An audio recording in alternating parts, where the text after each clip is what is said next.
کوئی اجنبی آتا، مسافر آتا کسی دوسرے علاقے سے سفر کر کے، تو کیسے پہچانتا کہ اللہ کے نبی کون ہے، اللہ کے رسول کون ہے ان میں؟ تو صحابہ کہتے ہیں کہ یہ بھی کوئی پوچھنے کی بات ہے، اللہ نے اپنے محبوب کے چہرے کو اتنا حسن عطا فرمایا تھا، اتنی خوبصورتی عطا فرمائی تھی، اتنی رونق اور اتنا جمال عطا فرمایا تھا کہ کوئی اجنبی آتا، کوئی مسافر آتا، اسے پوچھنا نہیں پڑتا تھا، گوری رنگت کو دیکھ کر اور نورانی چہرے کو دیکھ کر وہ جان جاتا تھا کہ یہی اللہ کے رسول لگتے ہیں، یہی اللہ کے رسول لگتے ہیں۔ تو حضور علیہ الصلوۃ والتسلیم نے سادہ زندگی گزاری اور حضور نے محبت تقسیم فرمائی ہے، حضور نے اپنے غلاموں سے پیار کیا ہے، اپنے غلاموں کو حضور نے نوازا ہے، دل نہیں ٹوٹنے دیا، دلوں کو جوڑا ہے، دلوں کو آس دی ہے، امید دی ہے، دلوں کو حوصلہ دیا ہے نبی پاک صلی اللہ علیہ وسلم نے۔ اور یہی وجہ ہے کہ جب کوئی حضور کے پاس ایک دفعہ آ گیا ہے نا، پھر ساری زندگی اس کا دل و دماغ حضور کی گلیوں کا طواف کرتا ہوا ہی نظر آتا ہے۔ کوئی آج ایسے ہی حضور کے پاس، حضور اتنا نوازتے، اتنی محبتیں عطا فرماتے، اتنی چاہتیں عطا فرماتے کہ پھر وہ ساری زندگی حضور کے قدموں کا ہی ہو کے رہ جاتا۔ اور آپ اندازہ لگائیں، حضرت زید رضی اللہ تعالیٰ عنہ آپ صحابی ہیں، مگر آپ مکے کے رہنے والے نہیں، کسی دوسرے ملک سے تعلق رکھتے، اغوا کر لیے گئے، بچے تھے، اغوا کر لیے گئے، بکتے بکاتے مکے میں آ گئے۔ حضرت سیدہ خدیجہ کبریٰ رضی اللہ تعالیٰ عنہا نے ان کو خرید لیا، نبی پاک کی زوجہ اول۔ جب خرید لیا، حضور سے نکاح ہوا، تو حضرت خدیجہ رضی اللہ تعالیٰ عنہا نے یہ اپنا غلام زید نبی پاک کو تحفے میں پیش فرما دیا۔ جب تحفے میں پیش فرما دیا تو حضور نے پھر ان کو غلام بنا کے نہیں رکھا، حضور نے ان کو آزادی عطا فرما دی، حضرت زید آزاد ہو گئے۔ اب ان کے گھر والوں کو پتہ چلا کہ ہمارا بیٹا تو مکے میں اور وہاں کوئی آدمی ہے جس نے نبی ہونے کا اعلان کیا ہے اور ان کی غلامی میں ہے۔ تو باپ نے، بھائی نے، چچا نے درہم و دینار کی تھیلیاں بھری، سفر کیا، مکے پہنچے، حضور کے پاس آئے، بیٹے کو ملے، گلے سے لگایا، اتنے سالوں کے بچھڑے ہوئے تھے، خون کی محبت نے جوش مارا، باپ بھی رویا، بیٹا بھی رویا، بھائی بھی رویا، بھائی ادھر سے بھی رویا۔ خوب جب باتیں ہو گئی، پیار بھری ملاقات ہو گئی، تو باپ حضور کے پاس آیا اور کہنے لگا، اے پیغمبر اسلام، یہ میرے پاس درہم و دینار سے بھری ہوئی تھیلیاں ہیں، یہ آپ قبول کر لیں اور اس کے بدلے میں آپ ہمارا بیٹا ہمارے سپرد کر دیں، ہمارا بیٹا ہمارے حوالے کر دیں، یہ آپ رکھ لیں دولت۔ حضور علیہ الصلوۃ والتسلیم مسکرائے اور مسکرا کر کہا کہ میں تمہیں اس سے بھی زیادہ نفع کا سودا نہ بتاؤں، اس سے بھی زیادہ نفع کا سودا تمہیں نہ بتاؤں؟ انہوں نے کہا اس سے زیادہ نفع کا سودا کیا ہو سکتا ہے؟ حضور نے کہا میں تمہارے بیٹے کو بلاتا ہوں، اگر وہ تمہارے ساتھ اپنی مرضی سے جا جانا چاہے میں ایک درہم بھی نہیں لوں گا بغیر کسی درہم و دینار کے تمہارا بیٹا تمہارے سپرد کر دوں گا۔ مگر یاد رکھو اگر وہ نہ جانا چاہے تو تم زبردستی نہیں کر سکتے، تم زور آزمائی نہیں کر سکتے، قبول ہے یہ نفع کا سودا۔ باپ بھائی چچا خوش ہو گئے کہ پیسے بھی بچ جائیں گے، بیٹا بھی مل جائے گا۔ بھلا یہ کیسے ہو سکتا ہے کہ اتنے سالوں کا بچھڑا ہوا بیٹا وہ اپنے گھر نہ جانا چاہے؟ ہم راضی ہیں، بلائیں ہمارے بیٹے زید کو۔ حضرت زید آ گئے، حضور نے پوچھا زید بتاؤ یہ تمہارا باپ ہے، یہ تمہارا چچا ہے، یہ تمہارا بھائی ہے، یہ تمہیں اپنے ساتھ لے جانا چاہتے ہیں، تمہارے گھر میں تمہاری بہنیں بھی انتظار کر رہی ہیں، تمہاری ماں بھی انتظار کر رہی ہے، اگر تم اپنی مرضی سے جانا چاہو تو میری طرف سے اعتراض نہیں، اجازت ہے، تم جا سکتے ہو۔ حضرت زید نے جب یہ سنا تو اپنا سر نبی پاک کے قدموں میں رکھ دیا اور کہا حضور میں آپ کو چھوڑ کے نہیں جا سکتا، میں آپ کو چھوڑ کے نہیں جا سکتا۔ باپ کہنے لگا زید میں تیرا باپ ہوں، یہ تیرا بھائی ہے، یہ تیرا چاچا ہے، گھر میں ماں انتظار کر رہی ہے، تو غلامی کو ترجیح دے رہا ہے آزادی کے اوپر۔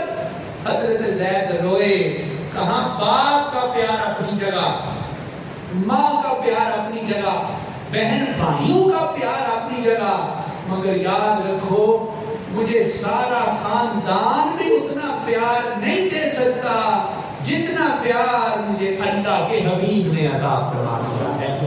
تم مجھے اتنا پیار دے ہی نہیں سکتے جتنا مجھے حضور نے پیار دیا ہے، لہذا میرا فیصلہ یہ ہے میں اپنے ماں باپ کی طرف نہیں جاؤں گا، میں ساری زندگی حضور کے قدموں کے اندر رہنے کو ترجیح دوں گا۔ آپ غور کریں کہ یہ کیسے ہو سکتا ہے؟ یہ اسی وقت ہو سکتا ہے کہ جب حضور علیہ الصلوۃ والتسلیم اپنا سچا پیار اپنے غلاموں کو عطا فرما دیتے ہیں، اور جب حضور نے اتنی محبت دیکھی نا زید کی تو حضور نے اعلان کر دیا اے لوگوں یاد رکھو آج کے بعد کوئی زید کو میرا غلام نہ کہے، میں نے زید کو اپنا بیٹا بنانے کا اعلان فرما دیا ہے۔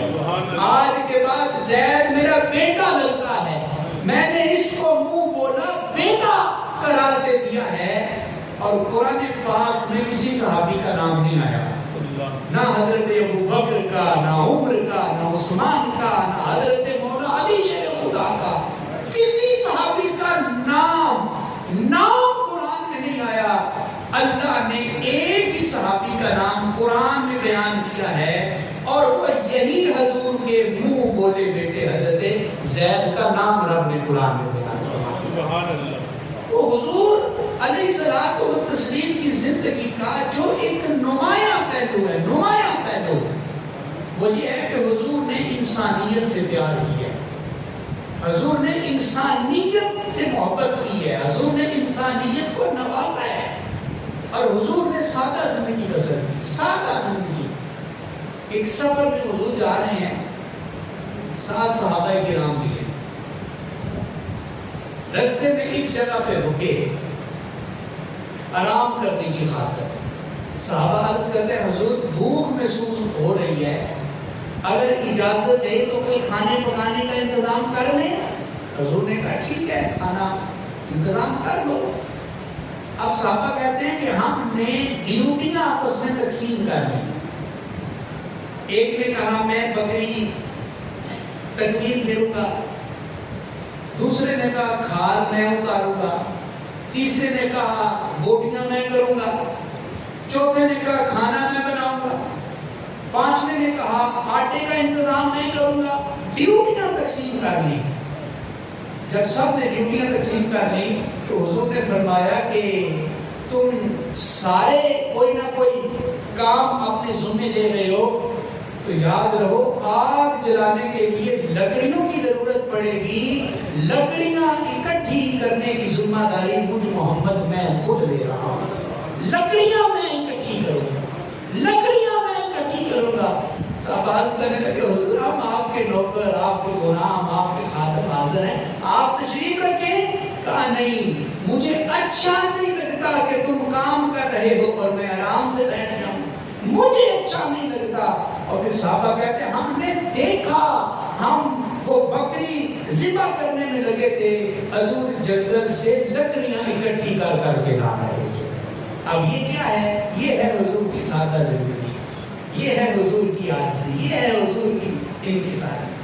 جب مسجد نبوی شریف بن رہی تھی، پہلی مسجد، یعنی جب حضور مکے سے مدینہ آئے، پہلی مسجد تو مسجد قباء تھی، تو اس کے بعد جب حضور مسجد نبوی کی زمین خریدی جانے لگی تو پہلی دفعہ جب تعمیر ہونے لگی تو نبی پاک کے صحابہ جہاں کام کر رہے تھے، کوئی پتھر لا رہا ہے، کوئی مٹی لا رہا ہے، کوئی گارا بنا رہا ہے، کوئی پتھر توڑ رہا ہے، وہاں صحابہ کہتے ہیں ہم نے کیا دیکھا کہ اللہ کے رسول بھی اپنے سر کے اوپر پتھر اٹھا کے لا رہے ہیں، حضور بھی پتھر اٹھا کے لا رہی ہیں۔ ہم نے عرض کی حضور یہ غلام موجود ہیں، حضور آپ آرام سے تشریف فرما ہو، ہم یہ نوکری کریں گے۔ حضور نے فرمایا تم یہ کام کیوں کر رہے ہو؟ حضور اس لیے مسجد بنا رہے ہیں اللہ راضی ہو جائے۔ فرمایا جس طرح مسجد بنا کے تم اللہ کو راضی کرنا چاہتے ہو، اس طرح میں بھی اپنا حصہ پیش کر کے میں بھی اپنے رب کو راضی کرنا چاہتا ہوں۔ تم یہ مسجد کی تعمیر میں حصہ لے کر اللہ سے اجر و ثواب کی امید رکھتے ہو، اسی طرح میں بھی رب سے اجر و ثواب کی امید رکھتا ہوں۔ تو یہ حضور علیہ الصلوۃ والتسلیم کی عز و انکساری ہے۔ میں نے عرض کیا کہ حضور نے سادہ زندگی گزاری ہے، سادہ زندگی۔ آج کی طرح نہیں کہ کوئی بندہ چھوٹا موٹا چیئرمین بن جائے، کوئی چھوٹا موٹا وزیر مشیر بن جائے، کوئی چھوٹا موٹا پیر بن جائے تو پھر اس کے نخرے پورے نہیں ہوتے، اس کے بھی نخرے پورے نہیں ہوتے، اور پھر جناب والا ناز اور نخرے دکھائے جاتے ہیں۔ مگر حضور کی زندگی ایسی نہیں، سادہ زندگی، سادہ زندگی۔ صحابہ کہتے ہیں حضور عام لباس پہنتے تھے، کوئی الگ لباس نہیں رکھا ہوا اپنے لیے۔ ہاں جب ہم دور دراز علاقوں میں سفر کرنے کے لیے جاتے اور جب تجارت سے واپس آتے، عراق سے، شام سے، مصر سے، تو وہاں کے تحفے ہم لے کے آتے، کوئی قیمتی چادر، قیمتی جبے، وہ ہم حضور کی بارگاہ میں پیش کرتے۔ حضور تحفہ قبول کرنے کے لیے ان کو قبول کرتے، حضور پہن لیتے قیمتی کپڑے، مگر حضور مستقل نہیں پہنا کرتے، بس پہن لیا تو بس پھر اتار دیا، مستقل نہیں پہنا کرتے تھے۔ جو حضور کا انداز زندگی ہے، زندگی گزارنے کا، وہ سادہ انداز ہے۔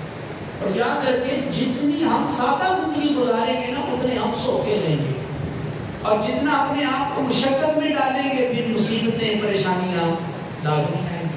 اب یہ ضروری تو نہیں کہ ہر شادی میں بندہ نیا سوٹ ہی بنوائے، مہینے بعد خاندان میں شادی آ گئی ہے تو فرض تو نہیں نا کہ نیا کپڑا ہی ہونا چاہیے، کوئی نیا جوتا ہی ہونا چاہیے۔ خواتین کو بھی یہ بڑی بیماری ہے کہ یہ کپڑے تو پہلے پہنے تھے اب نہیں پہنے، یہ تو پہلے جوتا پہن لیا تھا اب نہیں پہنا۔ تو یہ جتنا ہم خود کو تکلیف میں ڈالیں گے اتنا خود ہی پریشان ہوں گے، اور جتنی سادہ زندگی گزاریں گے اتنا ہم آسانی کے ساتھ اپنے معمولات کے اوپر عمل کریں گے۔ تو حضور علیہ الصلوۃ والتسلیم صحابہ کہتے ہیں گھل مل جایا کرتے تھے۔ حضرت معاذ کہتے ہیں کہ میں اپنے گھر کے باہر بکری ذبح کر کے اس کی کھال اتارتا تھا، اس کو لٹکا کے، مگر مجھے کھال اتارنی نہیں آتی تھی، میں زور آزمائی کر رہا تھا، مجھے طریقہ نہیں آتا تھا۔ تو حضور میرے گھر کے سامنے سے گزرے اور حضور نے غور کیا کہ مجھے کھال نہیں اتارنی آ رہی، تو حضور علیہ السلام میرے قریب آئے اور کہا معاذ تمہیں جانور ذبح نہیں کرنا آتا، تمہیں کھال نہیں اتارنی آتی؟ یہ کہہ کے حضور نے اپنے نالین اتارے، حضور نے اپنے بازو اوپر کیے اور اس لٹکتے ہوئے وہ جو جانور تھا اس کے قریب حضور چلے گئے اور حضور نے اوپر والے حصے کو یوں اپنے بازو میں لے لیا اور نچلے حصے کے اوپر حضور نے اپنا پاؤں رکھا، پاؤں سے حضور نے نیچے کی طرف زور لگایا، بازو سے تھوڑا اوپر کی طرف زور لگایا، کھال فوراً اتر گئی اور حضور نے میری طرف دیکھ کے مسکرا کے کہا اے معاذ اس طرح کھال اتارتے ہیں جس طرح میں نے تمہیں کھال اتار کے سکھائی. یہ طریقہ ہے کھال اتارنے کا. اب آپ اندازہ کریں کہ یہ اللہ کے پیغمبر کا طرز عمل ہے, یہ حضور کا طرز عمل ہے. آج کبھی آپ نے دیکھا کسی بڑے حضرت صاحب کو, بڑے پیر صاحب کو, بڑے وزیر مشیر صاحب کو جس نے اپنے کسی مہم کے ساتھ سڑک چلتے یہ والا معاملہ کیا؟ ہم تو سڑک پہ جا رہے ہوں, کسی کی گاڑی خراب ہو جائے اور اس سے الیک سلیک بھی ہو تو ہم کنی کترا کے اور آنکھ بچا کے نکل جایا کرتے ہیں کہ کہیں مدد نہ کرنی پڑ جائے, کہیں جو ہے وہ اس کے پاس میں کھڑا ہو گیا تو 4 پیسے نہ دینے پڑ جائے. میرا وقت بڑا قیمتی ہے. تو مجھے بتاؤ ہمارا وقت قیمتی ہے تو کیا رسول اللہ کا وقت قیمتی نہیں تھا؟ ہم بڑے مصروف ہیں تو کیا اللہ کے نبی مصروف نہیں تھے؟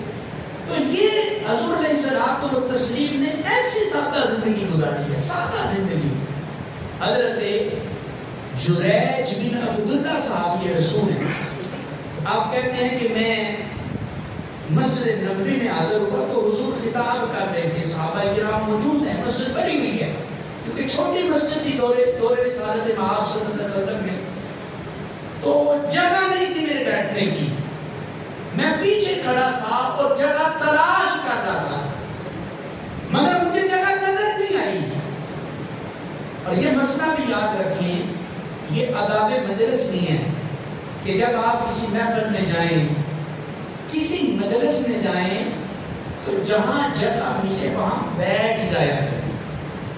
آگے جانا یہ مناسب نہیں ہوتا, آداب مجلس نہیں ہے. اور جمعے کے دن تو خاص طور پہ یہ مسئلہ یاد رکھنا چاہیے, حدیث پاک ہے اور یہ حدیث تو اتنی مشہور ہے کہ یہ تو ہماری سلیبس کی کتابوں میں بھی شامل ہے. حضور نے ارشاد فرمایا کہ جو جمعے کے دن مسجد میں آیا اور پھر وہ لوگوں کی گردنیں پھلانگ کے آگے آنا شروع ہو گیا, لوگوں کے کندھوں کے اوپر سے پاؤں اٹھاتے اٹھاتے آگے آنا شروع ہو گیا. حضور نے فرمایا اتخذ جسرا الی جہنم, اس نے جہنم میں جانے کے لیے خود ہی پل بنا لیا, خود اس نے اپنے ہاتھوں سے پل بنا لیا. اب اس میں کیا حکمت ہے؟ اس میں بڑی حکمتیں ہیں, بڑی حکمتیں ہیں. اس میں بڑی حکمت یہ ہے کہ جب آپ لوگوں کی گردنیں پھلانگ کے آگے آئیں گے تو پھر لوگوں کی یہ بےزتی ہے, یہ تذلیل ہے انسانیت کی. اور اسلام لوگوں کی تذلیل نہیں کرنے آیا, اسلام لوگوں کو عزت دینے کے لیے آیا, اسلام لوگوں کو مرتبہ اور وقار دینے کے لیے آیا ہے. اور اسلام کو دین ہے کہ جو عدل اور مساوات کا درس دینے کے لیے آیا ہے. اور مسجد میں یہ جو عدل و انصاف ہے یہ نمایاں ہو کے نظر آتا ہے. کیا کبھی آپ نے دیکھا کہ مسجد کی پہلی صف میں 21ویں گریڈ کا افسر نماز پڑھ رہا ہے اور اس کے ساتھ اسی کے ادارے کا کوئی خاک روح یا نوکر کندھے کے ساتھ کندھا ملا کے کھڑا ہو گیا ہے, تو کیا کبھی آپ نے دیکھا کہ اس 21ویں گریڈ کے افسر نے اس کو پیچھے کر دیا ہو, چل تیری اوقات نہیں میرے ساتھ کھڑا ہونے کی؟ نہیں کوئی کر سکتا.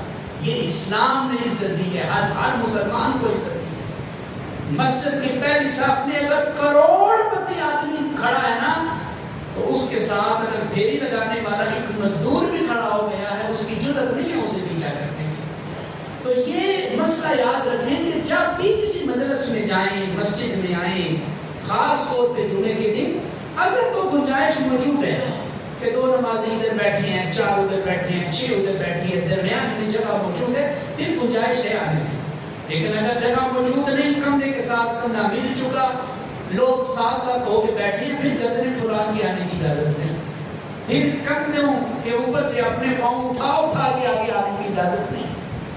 تو حضرت جریج بن عبداللہ کہتے ہیں کہ مسجد بھری ہوئی تھی, میں پیچھے کھڑا تھا, جگہ نہیں بیٹھنے کی, تو میں وہی جوتوں والی جگہ پہ بیٹھنے لگا. اتنے میں حضور کی نظر کریمانہ میرے اوپر پڑ گئی کہ میرا غلام جوتوں کے اوپر بیٹھنے لگا ہے. حضور نے اسی وقت اپنے کندھوں سے اپنی چادر رحمت کو اتارا, اس کو رول کیا, فولڈ کیا اور بیٹھے بیٹھے چادر میری طرف اچھال دی اور کہا کہ اے جریج نیچے یہ میری چادر نیچے بچھا کے تم نے اس کے اوپر بیٹھنا ہے، میری چادر کے اوپر تم نے بیٹھنا ہے۔ حضرت جریج کہتے ہیں میں نے حضور کی چادر کو سینے پہ لگا لیا کہ میری کیا اوقات کہ میں اس کے اوپر بیٹھوں، مگر یہ حضور کی محبت ہے اپنے غلاموں کے ساتھ۔ کیا آپ بتا سکتے ہیں کسی ایسے پیر کا اسوہ، کسی ایسے وزیر رشید کا اسوہ؟ آج کل تو ہمارے آستانے بھی دولت جمع کرنے کے چکر میں لگ گئے، مرید پراڈو پہ آ جائے تو سیدھا اسی والے کمرے میں پیر صاحب کے پاس، اور اگر مرید بیچارہ سائیکل پہ آ جائے تو بار بار بیٹھ کے وظیفہ کرو، 1000 والی درود شریف پڑھو، پیر صاحب ویلے ہوں گے، پھر کام ہونے بنا دو۔ کوئی امیر بندہ آ گیا تو امیر بندہ بلا لے پیر صاحب کو، جناب ابھی آ جاتے ہیں، حکم کر کے دیکھیں ابھی آ گئے ہیں۔ اور غریب کوئی تاریخ لینے کے لیے چلا جائے تو ساری ڈائری میں بھی نہیں ہوگی، ہماری ڈائری میں وقت نہیں ہے، وقت ہوگا تو آئیں گے۔ تو یہ انداز نہیں ہے کسی ایک سارے مسلمان۔ نبی کریم صلی اللہ علیہ وآلہ وسلم نے اس قدر عجز و نیاز والی زندگی گزاری، انکساری والی زندگی گزاری۔ حضرت انس رضی اللہ تعالیٰ عنہ کہتے ہیں کہ میں بڑا چھوٹا تھا، بالکل چھوٹا تھا، تو حضور علیہ الصلوۃ والتسلیم کے پاس میری والدہ ام سلیم وہ مجھے لے آئی اور کہا حضور یہ میرا بیٹا ہے، حضور مجھے بھی اس کی ضرورت ہے، حاجت ہے، مگر میں اپنی حاجت کو آپ کی حاجت پہ قربان کرتی ہوں، اور میں اپنے اس بیٹے کو آپ کی خدمت کے لیے وقف کرتی ہوں۔ یہ میرا بیٹا آپ کی خدمت کرے گا، آپ کی غلامی کرے گا، آپ کے گھر کے چھوٹے چھوٹے کام کرے گا۔ تو حضرت انس کہتے ہیں بالکل چھوٹی میری عمر تھی، چھوٹا بچہ تھا، تو میں نے 10 سال خدمت کی ہے حضور کی، 10 سال، اور ان 10 سالوں میں حضور کا رویہ میرے ساتھ کیسا تھا۔ بندے کی طبیعت جاننی ہو نا، اس کا کردار جاننا ہو، یا اس کے ساتھ کوئی وقت گزار کے دیکھیں یا اس کے ساتھ سفر کر کے دیکھیں، تھوڑا لمبا سفر، پتہ چل جائے گا یہ بندہ کیسے اخلاق کا مالک ہے۔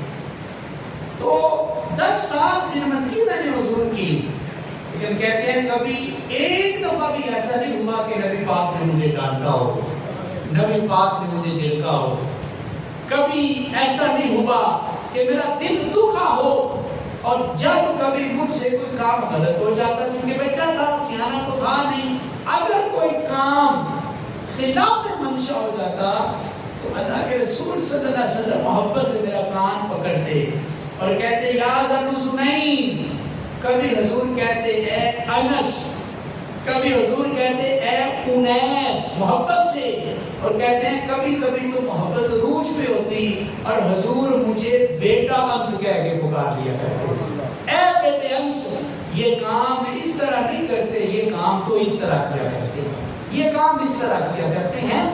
تو حضرات محترم یہ انداز ہے نبی پاک صلی اللہ علیہ وسلم کی تربیت کا، لڑائی نہیں، جھگڑا نہیں، انتقام نہیں، بدلہ نہیں، محبت ہی محبت تقسیم کی، پیار ہی پیار تقسیم کی ہے، لوگوں کے لیے آسانیاں پیدا کی ہیں، کسی کو یہ محسوس نہیں ہونے دیا کہ وہ چھوٹا ہے، کسی کو یہ محسوس نہیں ہونے دیا کہ وہ کم تر، محبت ہی محبت تقسیم کی۔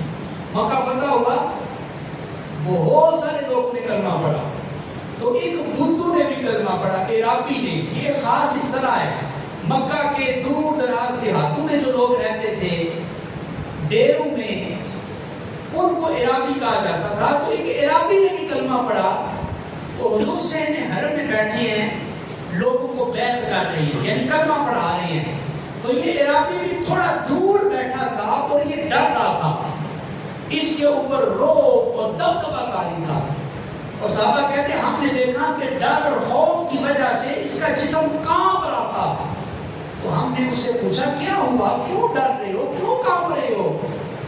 تو کہتا ہے کہ میں نے بادشاہوں کو دیکھا ہے کہ بادشاہ کے سامنے تو اس کی رعایا دم بھی نہیں مار سکتی، بادشاہ کے سامنے تو اس کی عوام اونچی آواز سے بول بھی نہیں سکتی، اب چونکہ اس کا پہلا تعلق تھا نا حضور کے ساتھ، میں نے دیکھا بھی نہیں تھا، تو کہتا ہے کہ میں نے کلمہ تو پڑھ لیا ہے مگر ڈر رہا ہوں کہ پتہ نہیں میں بھی بول سکتا ہوں کہ نہیں بول سکتا۔ کہتے جب اس نے یہ کہا تو اس کی یہ آواز حضور کے کانوں میں پڑ گئی، حضور نے اسے قریب بلایا، اسے سینے سے لگایا اور کہا کہ اے کلمہ پڑھنے والے میرے مسلمان، یاد رکھ اللہ نے مجھے بادشاہ بنا کے نہیں بھیجا، اللہ نے مجھے اپنا محبوب بنا کے بھیجا۔ میں بادشاہ بن کے نہیں آیا کہ تمہارے اوپر رعب ڈالوں، ہیبت ڈالوں، غصہ کروں۔ اللہ نے مجھے نبی بنا کے بھیجا ہے، میں تو تم سے محبت کرنے کے لیے آیا ہوں، میں تو تم سے پیار کرنے کے لیے آیا ہوں۔ تو یہ ہے انداز نبی پاک صلی اللہ علیہ وسلم کی تربیت کا، حضور کی عاجزی کا، حضور کی انکساری کا۔ ایک شخص حاضر ہوا اور ساتھ اس کا چھوٹا بھائی بھی تھا، اور آ کر کہنے لگا حضور ہم دونوں ایک ہی گھر میں رہتے ہیں، اس کے بھی بچے ہیں میرے بھی بچے ہیں، حضور کماتا میں یہ کچھ نہیں کرتا، محنت میری، مشقت میری، پیسہ میرا، جائیداد میری، حضور سارا کچھ میرا، یہ کچھ نہیں کرتا، حضور اسے کچھ سمجھائیں، یہ کچھ کرے۔ یہ جو آج کل کے حالات ہے نا، بجلی کے بل، ہوش کا بل جس کا چند ہزار بل تھا وہ کئی ہزار میں چلا گیا، یہ آج کل کے ماحول میں یہ حدیث کو اور زیادہ غور کرنے کے قابل ہے۔ کئی ایک ایسے واقعات ہوئے کہ بھائی نے بھائی کو مار دیا کہ آدھا بل دو، وہ کہتا ہے نہیں دینا، قتل کر دیا، یہ دوسرا والا کا واقعہ ہے۔ تو یہ غور کرے ذرا، تو جو جوائنٹ فیملی سسٹم ہے، ایک ہی گھر میں دو دو تین تین چار چار بھائی رہتے ہیں، خرچے سانجے ہیں، سنے ان کے لیے یہ اس حدیث میں بڑی برکت ہے۔ تو وہ کہنے لگا حضور یہ میرا چھوٹا بھائی ہے، کمائی میری، محنت میری، مزدوری میری، یہ کچھ نہیں کرتا، حضور اسے سمجھائیں یہ بھی کچھ کرے، گھر کے اخراجات میں یہ بھی کوئی حصہ شامل کرے۔ تو حضور علیہ السلام نے چھوٹے کو کچھ نہیں کہا، حضور نے بڑے کو کہا کہ تو کہتا ہے کہ دولت میں ہی کماتا ہوں، تو کیا تو نے سوچا ہو سکتا ہے کہ اللہ تیرے اس بھائی کی وجہ سے ہی تمہیں رزق عطا فرما رہا ہو، اس بھائی کی وجہ سے اللہ تمہیں رزق عطا فرما رہا ہے اور تو اس کے اوپر غصہ کر رہا ہے۔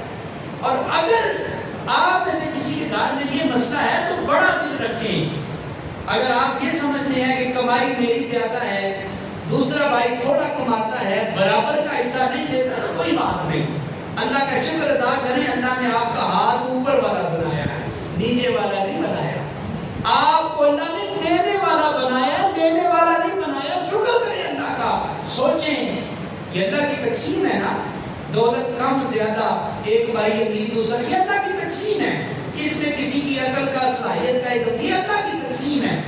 سوچیں اگر آپ اس بھائی کی جگہ پہ ہوتے، آپ لینے والے ہوتے تو آپ کس طرف سے گزر رہے ہوتے؟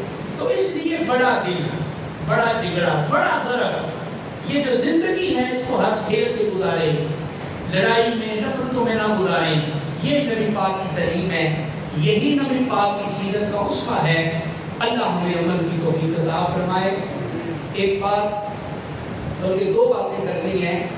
پہلی بات تو یہ آپ جانتے ہیں کہ گزشتہ کئی مہینوں سے فلسطین کے اندر جو اسرائیل ظلم و ستم کر رہا ہے اور فلسطین کے ان مجبور اور مظلوم مسلمانوں کے اوپر ظلم و بربریت کے پہاڑ توڑ رہا ہے، عمارتیں تباہ، سکول تباہ، ہاسپٹل تباہ، لاشوں کی لاشیں، دودھ پیتے بچے شہید، جوان عورتیں شہید، جوان شہید، بوڑھے شہید۔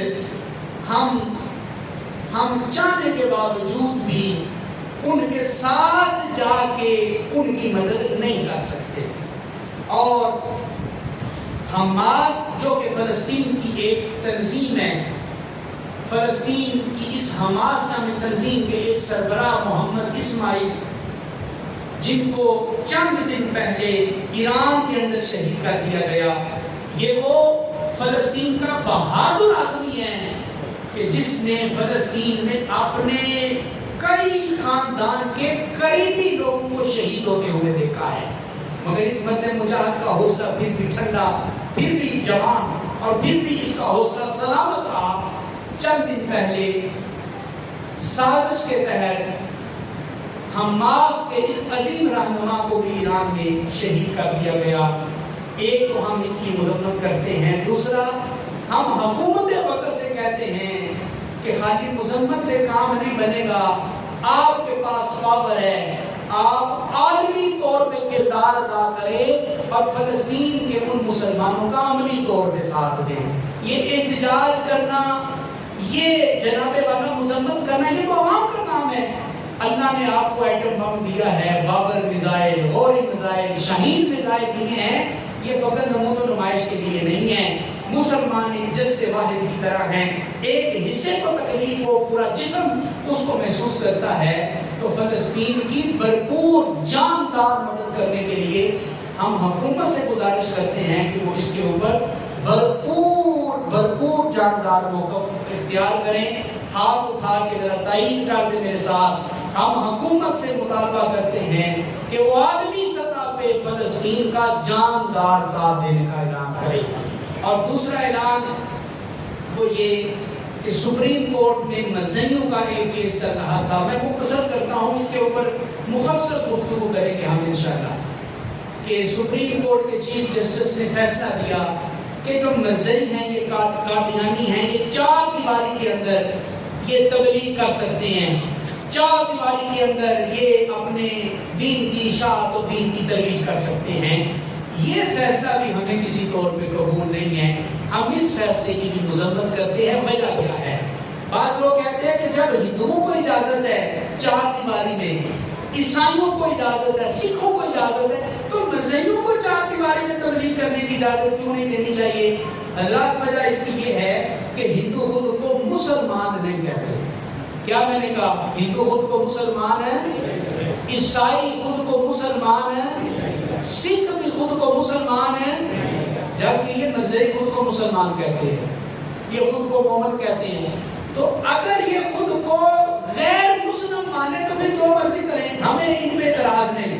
اعتراض میں یہ ہے کہ یہ خود کو مسلمان بھی کہتے ہیں اور پھر مسلمان کہہ کے قرآن پاک کا اپنی مرضی سے ترجمہ کرتے ہیں، اپنی مرضی سے تفسیر کرتے ہیں، اور مرزے کو خاتم النبیین نبی ماننے کا یہ بدبخت یہ جھوٹا عقیدہ بھی رکھتے ہیں. لہذا ہم یہ مطالبہ کرتے ہیں وطن عزیز کی عدالت عظمیٰ سے کہ وہ اپنے اس فیصلے کو بھی واپس لے اور مزیوں کو یہ جو اجازت دی گئی ہے کہ وہ 4 دیواری کے اندر تبلیغ کریں، ہمیں یہ فیصلہ بھی قبول نہیں ہے. اس لیے کہ جرم 4 دیواری کے باہر بھی جرم ہے اور 4 دیواری کے اندر بھی جرم ہے. کوئی بند کمرے میں بولے میں نے قتل کر دیا تو کیا اسے چھوڑ دو گے؟ کوئی بند کمرے میں بولے میں نے زنا کر دیا اسے چھوڑ دو گے؟ کوئی 4 دیواری میں بولے میں نے شراب پی اسے چھوڑ دو گے؟ جرم ہوتا ہے. 4 دیواری کے باہر بھی جرم، 4 دیواری کے اندر بھی جرم. اس لیے یہ جو فیصلہ آیا کہ مزید 4 دیواری کے اندر تبلیغ کر سکتے ہیں، ہم اس فیصلے کو بھی نہیں مانتے. ذرا ہاتھ اٹھا کے میرے ساتھ اس بات کی بھی تائید کرتے ہیں، ہم اس فیصلے کو بھی نہیں مانتے. اور ہمارا یہ موقف ہے، دنیا ادھر کی ادھر ہو سکتی ہے، آسمان پھٹ سکتا ہے، زمین میں زلزلہ آ سکتا ہے،